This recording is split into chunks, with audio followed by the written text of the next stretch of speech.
Salam alaikum wa rahmatullah, bienvenue dans cette nouvelle vidéo où l'on va voir la correction d'exercice numéro 28 du deuxième chapitre, dérivation et ses applications, études, fonctions.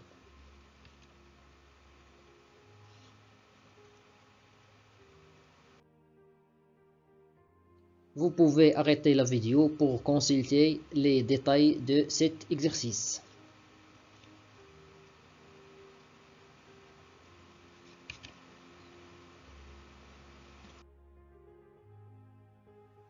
La première question. Déterminons df l'ensemble de définitions de la fonction f, puis déterminons les limites de la fonction f aux bornes de df.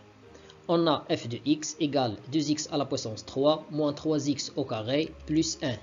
Alors f est une fonction polynomiale. Cela signifie que l'ensemble de définitions de cette fonction, c'est l'ensemble R tout entier. C'est-à-dire que df égale l'intervalle ouvert moins l'infini plus l'infini. Les limites aux bornes de df. La première limite, la limite de f de x quand x tend vers moins l'infini, c'est la limite de 2x au cube moins 3x au carré plus 1 quand x tend vers moins l'infini. C'est la limite du terme du plus haut degré, puisque la fonction c'est une fonction polynomiale, c'est-à-dire la limite de 2x au cube quand x tend vers moins l'infini, c'est moins l'infini. De la même manière, on a la limite au voisinage de plus l'infini, c'est la limite de cette expression.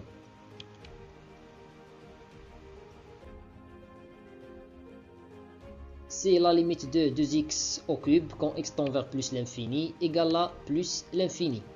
La deuxième question, étudions les branches infinies de la courbe CF. On a, d'après la première question, la limite de f de x quand x tend vers moins l'infini, c'est moins l'infini. Alors, on va passer à calculer la limite de f de x sur x quand x tend vers moins l'infini, égale à la limite de cette expression. Alors, on va prendre le terme du plus haut degré au nominateur et même chose au dénominateur, puisque j'ai une fonction rationnelle quand x tend vers moins l'infini. On va simplifier avec x, on aura la limite de 2x au carré quand x tend vers moins l'infini égale à plus l'infini. Cela signifie que la courbe CF admet une branche parabolique de direction à l'axe désordonné au voisinage de moins l'infini.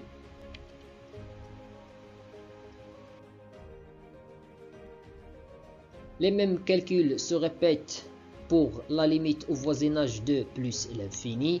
On a la limite de f de x quand x tend vers plus l'infini, c'est plus l'infini. Et la limite de f de x sur x quand x tend vers plus l'infini, c'est plus l'infini. Géométriquement, cela signifie que la courbe CF admet une branche parabolique de direction à l'axe désordonné au voisinage de plus l'infini. La troisième question, calculons f' de x pour 2x de df, c'est-à-dire de R, puis étudions les variations de la fonction f. On a f de x, voilà son expression, c'est une fonction polynomiale, alors elle est dérivable sur R.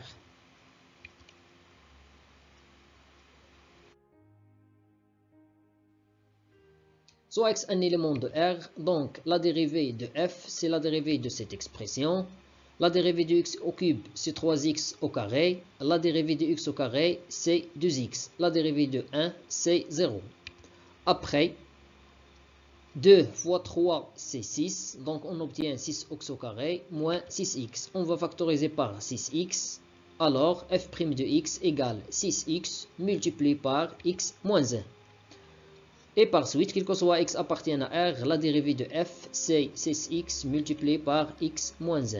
On a f' de x égale à 0 équivaut à ce produit égal à 0. Et un produit égal à 0, c'est l'un des termes égal à 0. Donc, équivaut à 6x égale à 0 ou x moins 1 égale à 0. Équivaut à x égale à 0 ou bien x égale à 1. Donc, voilà le tableau de variation de la fonction f. C'est un polynôme, on a f' de x, c'est un polynôme de second degré, s'annule en 0 et en 1, à l'extérieur des racines, et là le signe de a, a égale à 6, c'est le nombre multiplié par x au carré. Et entre les racines, il a le contraire du signe de a. Cela signifie que la fonction f est strictement croissante sur les deux intervalles moins l'infini 0 et 1 plus l'infini, et elle est strictement décroissante sur l'intervalle 0, 1. 1, c'est l'image de 0, et 0, c'est l'image de 1, bien sûr par la fonction f, car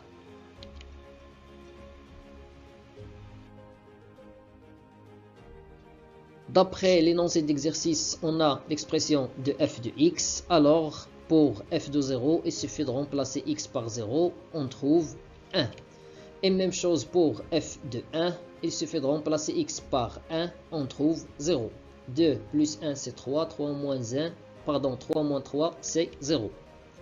La question suivante, la quatrième question, montrant que le point I d'ordonnée ou bien de coordonnées 1,5 est un centre de symétrie de la courbe CF et OC c'est un point d'inflexion. Montrons tout d'abord que c'est un point ou bien c'est un centre de symétrie. Montrons la première condition, c'est-à-dire quel que soit x appartient à D, double A moins x appartient à D.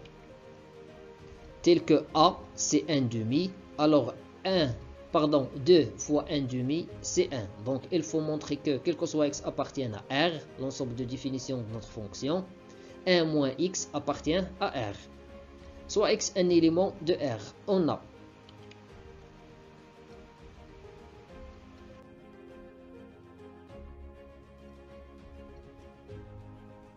1 moins x appartient à R, la somme de deux nombres réels, c'est un nombre réel. Alors, quel que soit x appartient à R, 1 moins x appartient à R. Montrons la deuxième condition. Quel que soit x appartient à D, f de double A moins x moins double B égale à moins f de x. C'est-à-dire, il faut montrer que quel que soit x appartient à R, f de double A, 2 fois 1,5 c'est 1, double A, moins x, et ici, moins double B. B, c'est 1,5 fois moins 2, c'est moins 1. Le voilà, égal à moins f de x. Soit x un élément de R. On a f de 1 moins x moins 1. Et voilà l'expression de f de x. Je vais remplacer x dans l'expression de f de x par 1 moins x. Alors j'obtiens 2, voilà, fois 1 moins x tout à la puissance 3. J'ai remplacé x. Même chose ici, je remplace x. 1 moins x tout au carré. Plus 1, ici c'est l'expression de f. J'ai remplacé x avec, ou bien par 1 moins x. Et moins 1, ce moins. C'est-à-dire ce moins. Ici, j'applique l'identité remarquable. A moins b tout au cube. Alors j'obtiens 2. A au carré. Moins 3 a carré b. Plus 3 fois A fois B au carré, moins B au cube. Et ici, j'applique l'identité remarquable numéro 2. A au carré, moins double A, B, plus B au carré. Ici, 1 moins 1, c'est 0. Je simplifie. 1 au cube, c'est 1. 1 au carré, c'est 1. Moins 3 fois 1 fois x, c'est moins 3x. 3 fois 1 c'est 3, 3 fois x au carré c'est 3x au carré, et moins x au cube. 1 au carré c'est 1, moins 2 fois 1 fois x c'est moins 2x, et plus x au carré.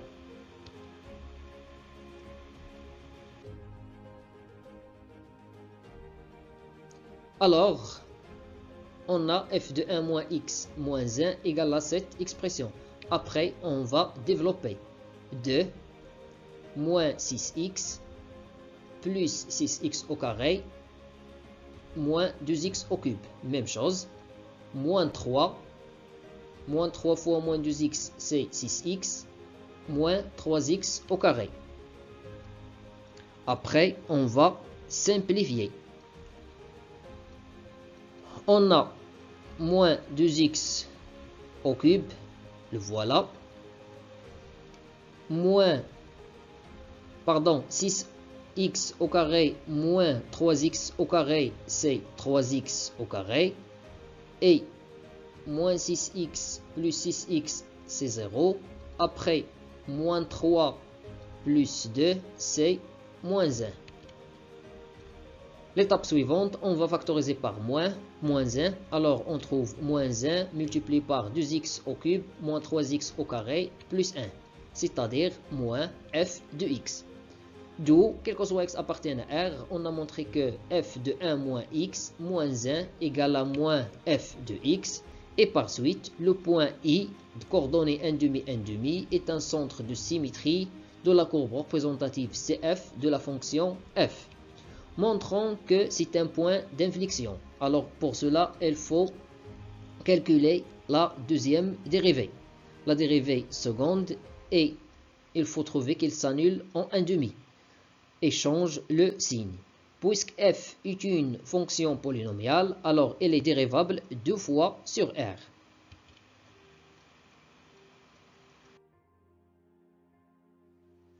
Soit x un élément de R. On a f seconde de x égale 6x au carré moins 6x prime. La dérivée de x au carré, c'est 2x. La dérivée de x, c'est 1. Donc, on obtient cette expression. Après, on va factoriser par le nombre 6. Donc, on obtient f seconde de x, c'est 6, multiplié par 2x, moins 1. D'où, quel que soit x appartienne à R, f seconde de x, c'est 6, multiplié par 2x, moins 1. On a f seconde de x égale à 0, équivaut à cette expression égale à 0. Ce qui équivaut à 2x moins 1 égale à 0, équivaut à 2x égale à 1, c'est-à-dire que x égale à 1,5. Donc f seconde de x s'annule en 1,5. À droite de 1,5 est là le signe de a. Dans ce cas, a, 6 multiplié par 2, c'est 12 positif. Le signe de a et c'est le contraire du signe de a. Alors, la courbe CF, elle est convexe sur cet intervalle, sur l'intervalle 1, 2 plus l'infini, c'est-à-dire dirigée vers le haut. Et sur l'intervalle moins l'infini, 1,5, elle est concave, elle est dirigée vers le bas. Et puisqu'elle change le signe en 1,5, à droite il est positif, à gauche il est négatif, cela signifie que le point d'abscisse 1,5 est un point d'inflexion.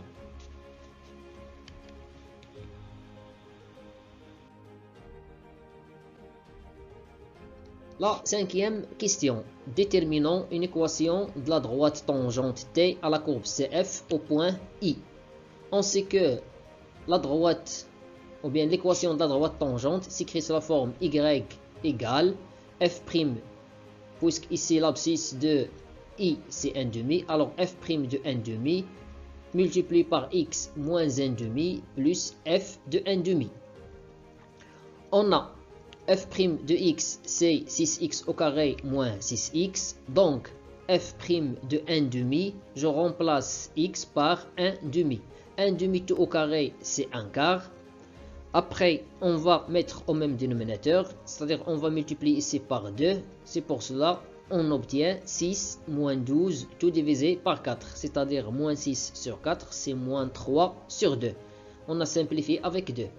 Et on a f de x égale. Normalement, ce n'est pas la peine de calculer l'image car elle est donnée dans l'exercice. L'ordonnée de I, c'est 1,5. Alors, on va trouver 1,5.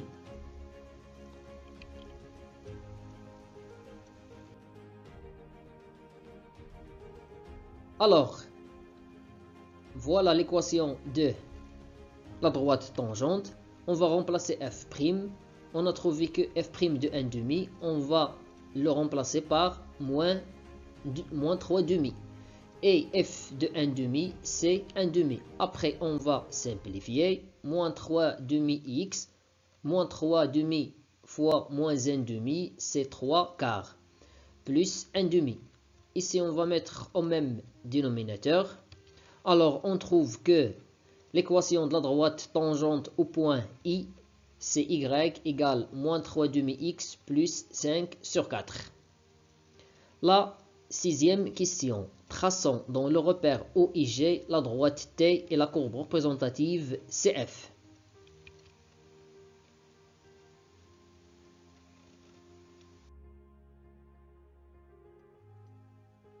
Alors, pour tracer la droite représentative, tout d'abord, on va tracer les propriétés ou bien les éléments caractéristiques de cette courbe.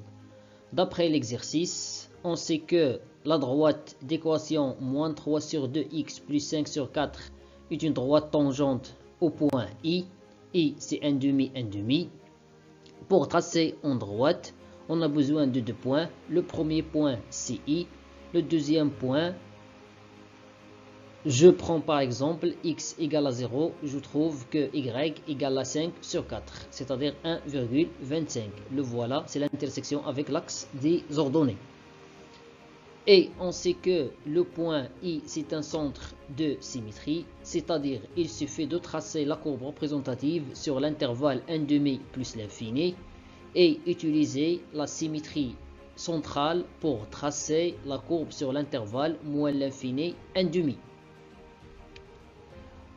On a la fonction, elle est strictement décroissante sur l'intervalle 1,5, 1. Et cette droite, c'est une droite tangente en 1,5. Alors, elle est décroissante. Sur l'intervalle, elle est décroissante. La valeur minimale, c'est 0. La voilà, en 1. Et elle est strictement croissante sur 1 plus l'infini. Et on sait que l'axe des ordonnées, c'est une branche parabolique au voisinage de plus l'infini. Le voilà. Alors, pour compléter le traçage de la courbe représentative, on va utiliser le fait que I, c'est un centre de symétrie. Et aussi, on va utiliser la concavité. Sur l'intervalle 1,5 plus l'infini, on remarque que la courbe elle est concave, convexe, dirigée vers le haut. Puisque I est un point d'inflexion, alors la courbe doit changer sa concavité en ce point. Alors, sur l'intervalle moins l'infini, 1,5 sera dirigé vers le bas. Alors, voilà la courbe.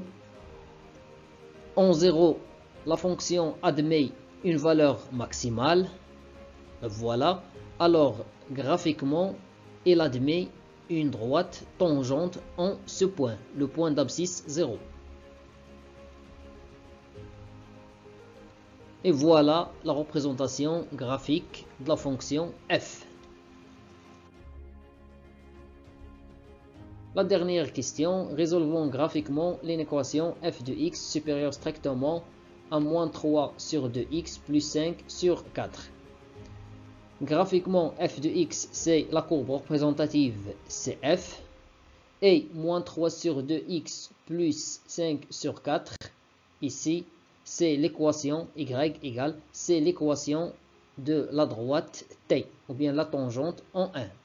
Alors, f de x supérieur strictement à moins 3 sur 2x plus 5 sur 4, c'est-à-dire, il faut déterminer les abscisses ou bien pour lesquelles la courbe CF se trouve au-dessus de la droite T. D'après la courbe représentative, ou bien la représentation de la courbe, on remarque que sur l'intervalle 1,5 plus l'infini, la courbe CF se trouve au-dessus de cette droite. Cela signifie que l'ensemble des solutions de l'inéquation donnée est S égale l'intervalle ouvert 1,5 plus l'infini. Finalement, mes chers élèves, je vous remercie pour votre attention et à la vidéo prochaine, Inch'Allah.